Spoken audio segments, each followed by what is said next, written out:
Hello, my name is Tom West, and this is the story of a mysterious disease that often starts as ordinary back pain. It is called Ankylosing Spondylitis, or simply AS. The people you're about to meet will touch your heart, will inform you, and leave you with a profound appreciation for an organization that's doing the impossible every day.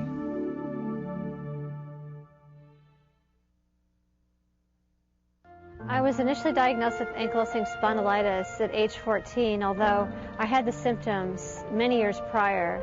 They didn't know what I had. They didn't know if it was a terminal disease. Looking at how it has and will affect my relationship with my daughter Danielle, and whenever I'm in pain or she sees that I'm immobile, she's worried. I think she's a little concerned that she might get it too. And the question she asks me a lot is, "Mommy, why can't you turn your neck like the other moms? Why can't you run like the other moms? Why can't you sit on the grass like the other moms?" It's hard for her to understand, but when she sees me in pain, she wants to make the hurt go away.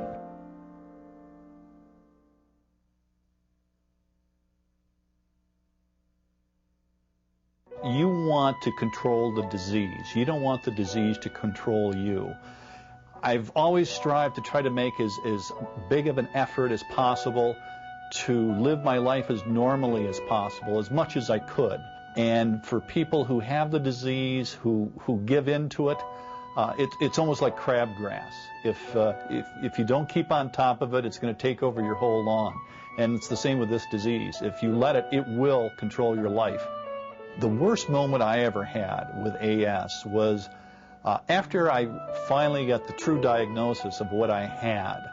I was seeing a chiropractor, and I went to him and I told him I'd been to UCLA, and they diagnosed me as having ankylosing spondylitis. And the guy looked at me and he said, "Oh, I have a friend with that." And he shook his head. He says, "I feel so sorry for you." And he actually said to me, he says, "You probably shouldn't come here anymore."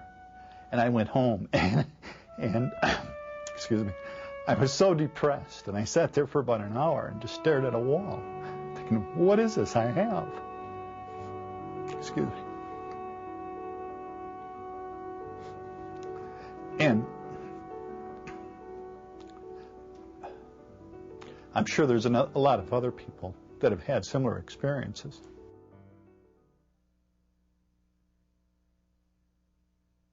Spondylitis is a progressive rheumatic disease that primarily affects the spine, but can also involve joints in the shoulders, hips, knees, and feet. The symptoms of ankylosing spondylitis are predominantly pain, and the pain is located in the spine. And patients feel spine pain in different locations, and in severe cases, the spine fuses in a forward, stooped-over-like posture caused by an inflammatory process. My AS has affected me physically in the sense that I have lost my normal posture, and I have broken my neck once, and I don't want to break it again. And statistically speaking, it's a high probability that I will. But mentally it has had no effect, because I consider this is a small hurdle in life to overcome.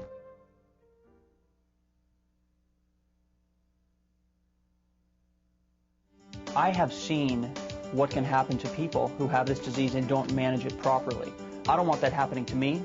I don't want that happening to anybody I know. I don't want that happening to anybody who has this disease.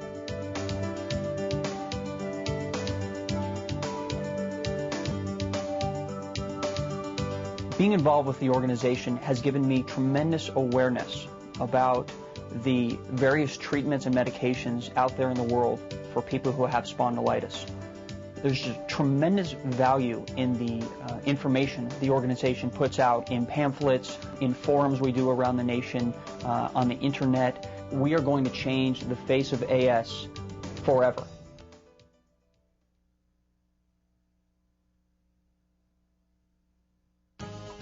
We had a grassroots beginning. There was a shared sense of anger and frustration over the delay of diagnosis and the lack of information. It took me 8 years to be diagnosed. When we began, we were running the organization right out of my home. And there were volunteers coming and going, and it was really exciting until we outgrew the house. We've given visibility and recognition to the disease. This is an obscure but not a rare disease. I think primarily that spondylitis is less well known than the high-profile diseases because not many people die of spondylitis.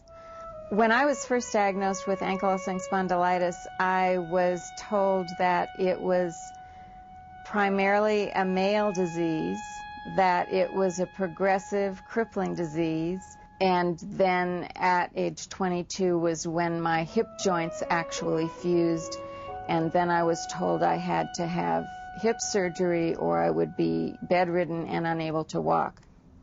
When young people are involved and it's life-changing for them when they're disabled, one would think it would have the potential to be high profile, and it makes sense that it should be in the public eye.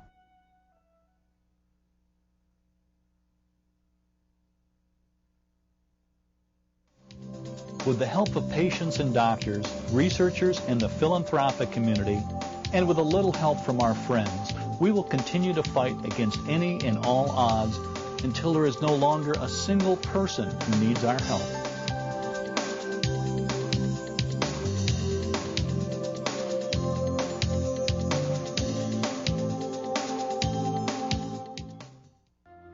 I think the greatest gift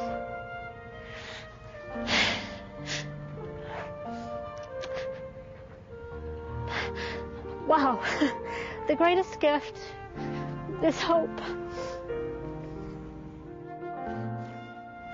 It's the hope for a better future for people like me.